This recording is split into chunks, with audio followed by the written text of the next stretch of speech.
ठाकुर जी का लाख लाख शुक्र है जो मैं यहाँ वक्त पर आ गई और तेरे बाबू को वहीं से वापस भेज दिया। तूने तो पूरी चाल सोचे रखी थी ना। दामाद बाबू को सच बताने चली थी। आज तो मेरा धर्म हमेशा के लिए भ्रष्ट हो जाए, मैं तेरी जान ले लूंगी। जिस जुबान से तूने बोलने की हिम्मत की है ना, उस जुबान ही खींच लूंगी मैं।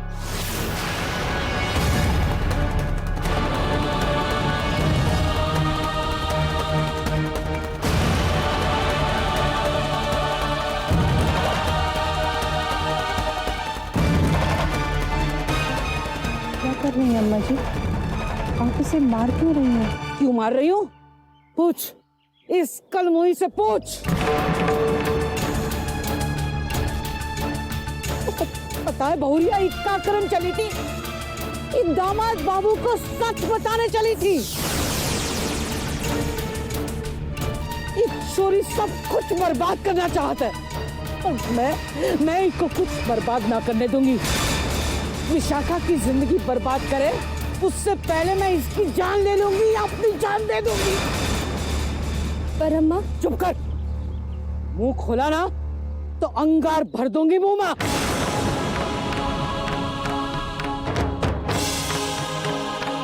तू कहे कुछ ना बोला था, तिरिया चरित्र को मोको अकेले ही संभालना पड़ा था।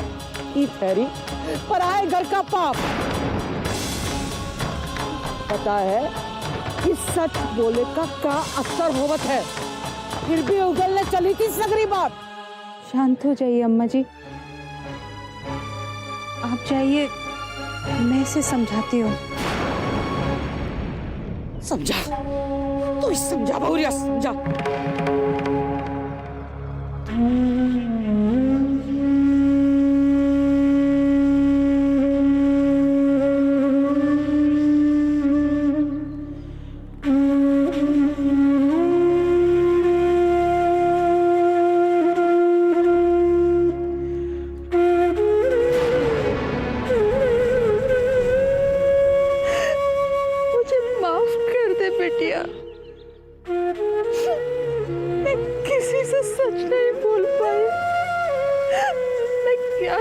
बिटिया, अगर मैं सच बता देती तो सबकी जिंदगी तहस नहस हो जाती, सबके सपने टूट जाते। इतना बड़ा सदमा पता नहीं सब सहन कर भी पाते या नहीं। मैं कुछ नहीं कर पाई राधिका, कुछ भी नहीं कर पाई।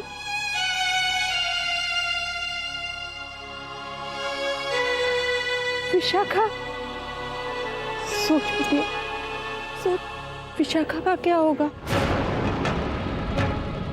उसने तो अभी अभी देव बाबू के साथ खुशहाल जिंदगी के सपने देखने शुरू किए। वो एक अच्छी पत्नी बनने की कोशिश कर रही है बिटिया, अच्छी बहू बनने की कोशिश कर रही है। अगर उसे घर से निकाल दिया तो उसकी तो जिंदगी बर्बाद हो जाएगी ना। तू ही सोच राधिका, कौन ऐसी लड़की को स्वीकार करेगा जो इतने दिन तक किसी की पत्नी बनकर रही है। देव बाबू के साथ तो फिर भी एक उम्मीद है ना राधिका, कि आज नहीं तो कल वो तेरा प्रेम भुलाकर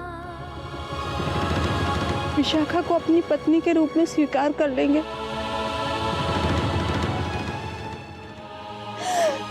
मुझे माफ कर दे राधिका, मुझे माफ कर देना मेरी बच्ची, मैं कुछ नहीं कर पाई तेरे लिए। मैं जानती हूँ ना, आपने जो कुछ भी किया ठीक है।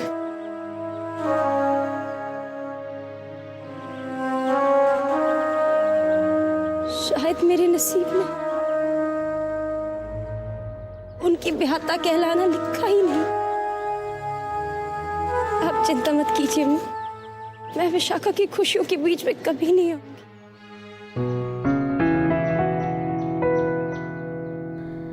लगता है मन ये सोचने, जीवन की हर एक मोड़ पे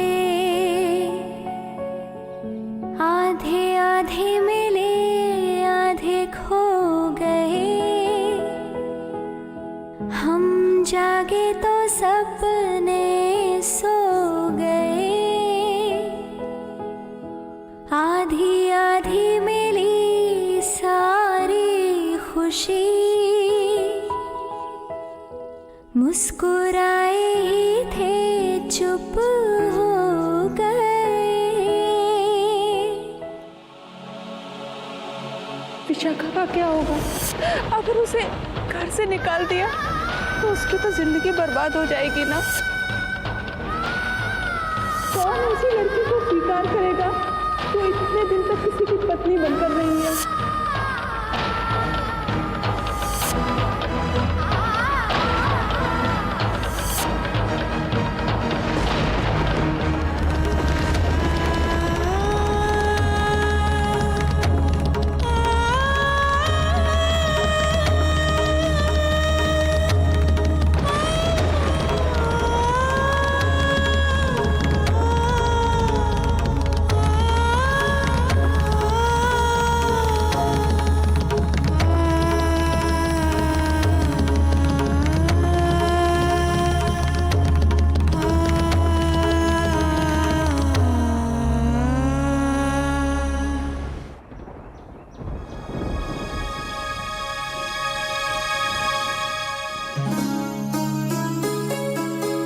क्या हुआ देव? तू खा क्यों नहीं रहा? नहीं माँ, भूख नहीं है। अरे जो स्वाद भोग के खाने में होता है ना, वो दुनिया के किसी पकवान में नहीं होता। खा के देख। सही कहा आपने समधन जी।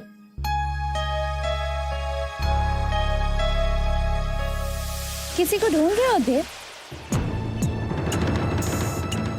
तुम तो जानते हो कुछ लोग सबके साथ बैठकर खाना नहीं खाते, अलग से खाना पसंद करते।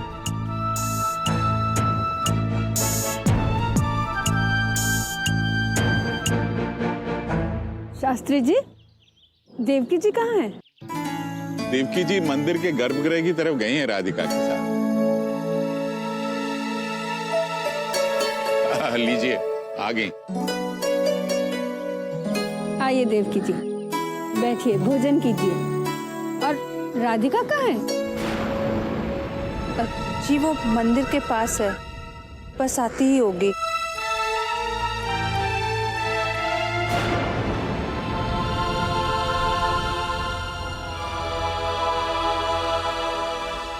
आपका भोजन हो गया?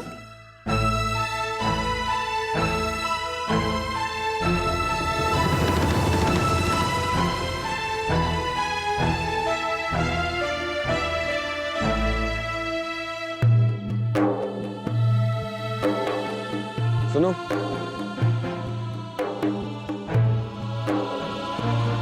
रुको तो। तुम ठीक तो हो? हाँ मैं ठीक हूँ। तुम्हें मुझसे कुछ बात करनी थी, माँ ने आके बताया। नहीं, कोई खास बात नहीं। पर बात क्या करनी थी? वो याद नहीं। तुम मुझसे कुछ छुपा रही हो। मेरी तरफ मुड़ो। नहीं, कुछ नहीं। मैंने कहा मेरी तरफ मुड़ो। मैंने कहा ना। जो कहना है मेरी तरफ मुड़कर कहो।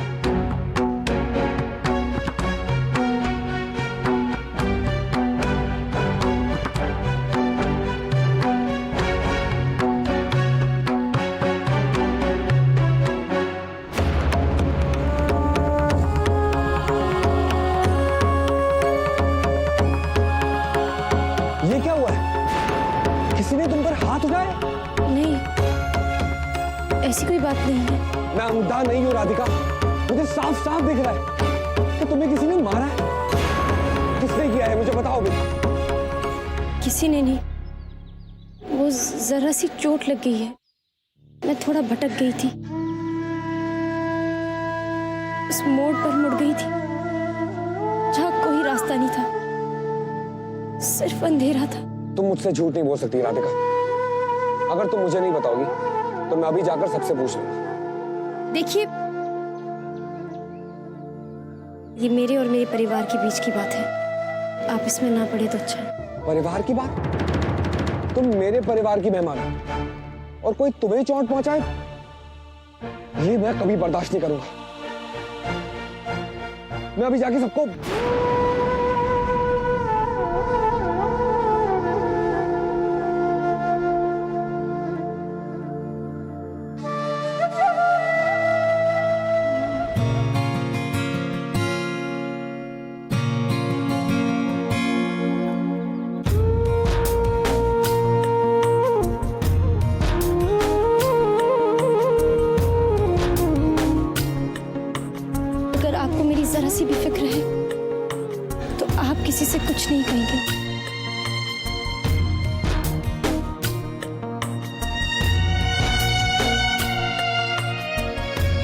सुनो,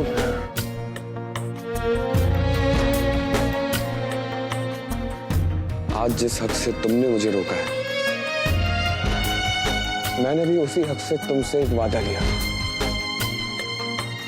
कि तुम मुझे छोड़कर कभी नहीं जाओ।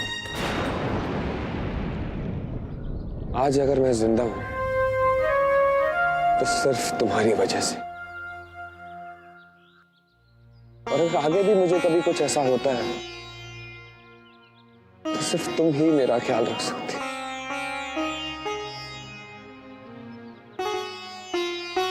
इसलिए आज मैं तुम्हें अपना वादा निभाने के लिए कहूंगा, क्योंकि अगर तुम मेरे आसपास नहीं रही तो मैं जी नहीं पाऊंगा, मर जाऊंगा।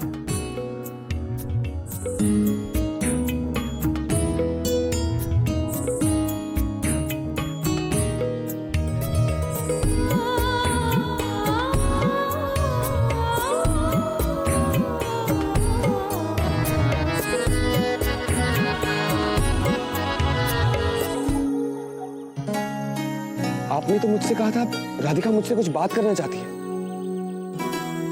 लेकिन उसने तो मुझसे कुछ कहा ही नहीं। जी वो बहुत परेशान है विशाखा को लेकर।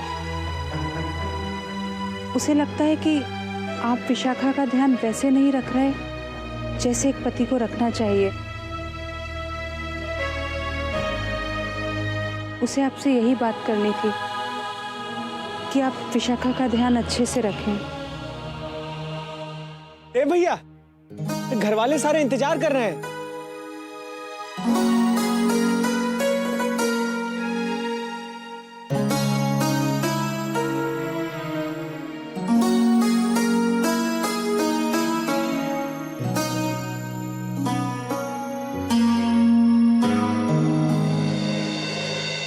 रिश्ते बनते बनते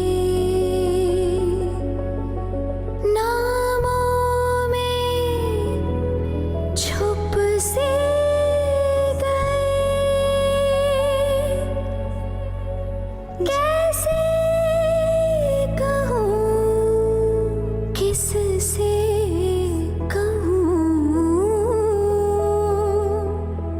कि मैं इस घर की छोटी बहू।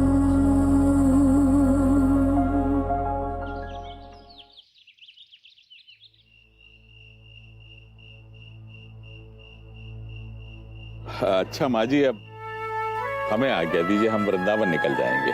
अरे ये क्या, हम तो सोच रहे थे आप हमारे घर आएंगे, दिल्ली कुछ दिन रहेंगे। आप लोगों के रहने से हमारे घर का वातावरण भी बहुत पावन हो जाता है। फिर कभी आऊंगा माँ जी, अभी तो मेरा वृंदावन पहुंचना अति आवश्यक। वृंदावन के जजमान हैं जो हमें अपने साथ ले जा रहे हैं, उनके यहाँ पूजा करानी है माँ जी। ठीक है शास्त्री जी, आपने तो हर कारण का सोच रखा है। खैर, जैसी आपकी मर्जी।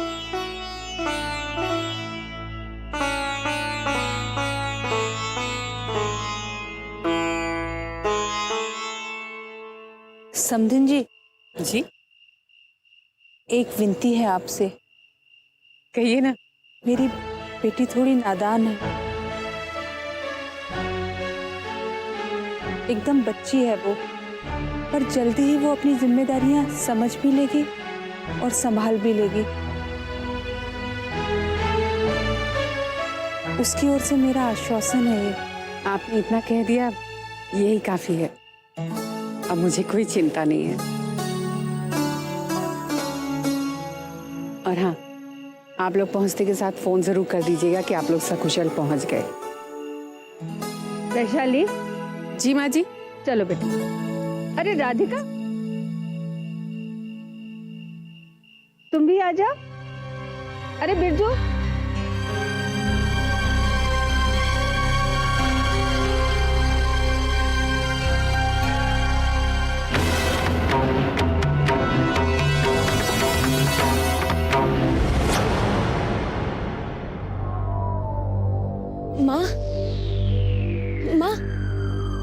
मुझे इधर क्यों ले आई?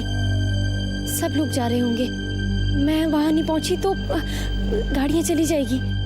तू कहीं नहीं जा रही है। तुझे हमारे साथ वृंदावन लौटना होगा। तू पुरोहित परिवार के साथ नहीं रहेगी।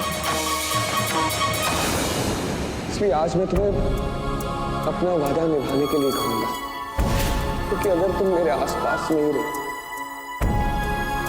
तो मैं जी नहीं पाऊंगा, मर जाऊंगा।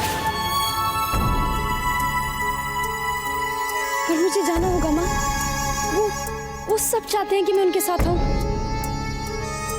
और आपने देखा ना, अभी दादी माँ ने भी मुझे साथ चलने को कहा। भले ही उन्होंने कहा हो राधिका, पर तुझे खुद भी तो समझना होगा।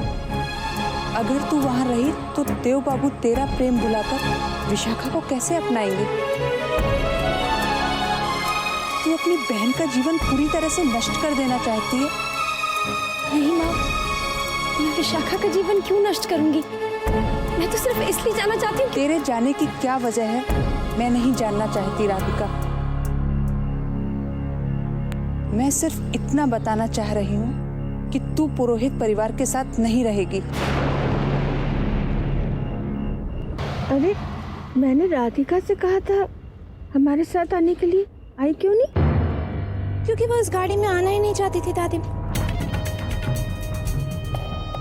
वो तो उस गाड़ी में आना चाहती थी जिसमें बैठकर वो यहाँ आई। उसके साथ आना चाहती थी जिसके साथ वो यहाँ आई। बहू, कुछ कहने से पहले सोच लिया, और वो भी राधिका जैसी पवित्र लड़की के लिए, जिसने पराये घर को अपनों से भी ज्यादा प्यार किया है। बेहतर यही होगा कि आइंदा तुम ऐसी बातें राधिका के लिए मत कहो।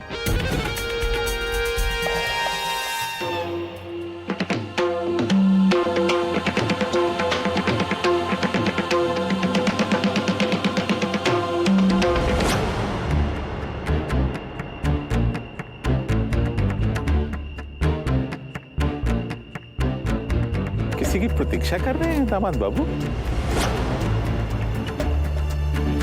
बाबूजी, वो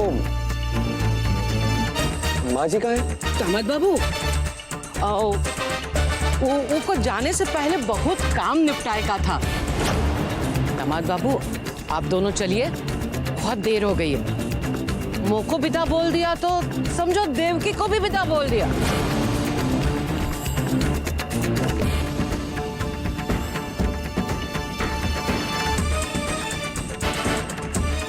और वो राधिका? राधिका तो गई ना, आपकी दादी के साथ गई। मुझे देरी हो रही है माँ, जाने दो ना।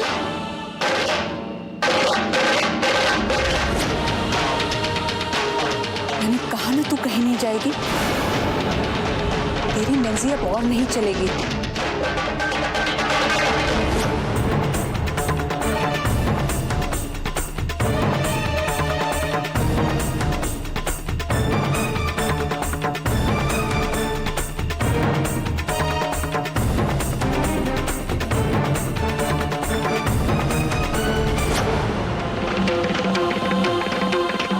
विश्वास कीजिए माँ, मैं कुछ बिगड़ने नहीं दूंगी। आप जैसा चाहती है मैं वैसा ही करूंगी। माँ मुझे जाने दीजिए ना।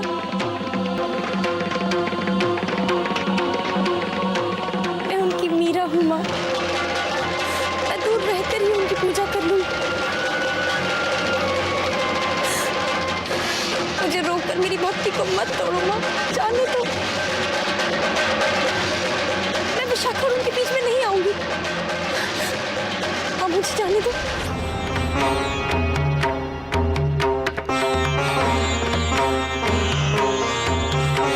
चलिए।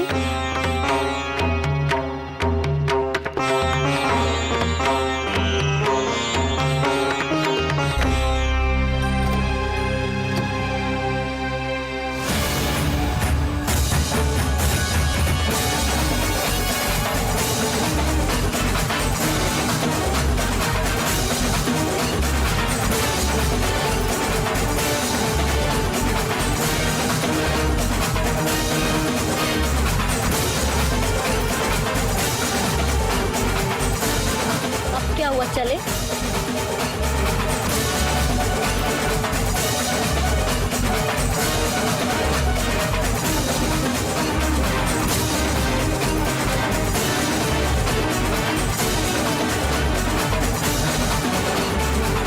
वहाँ रहने की अनुमति मुझे मेरे कान्हा ने दी है। आपको मुझे जाने देना ही होगा।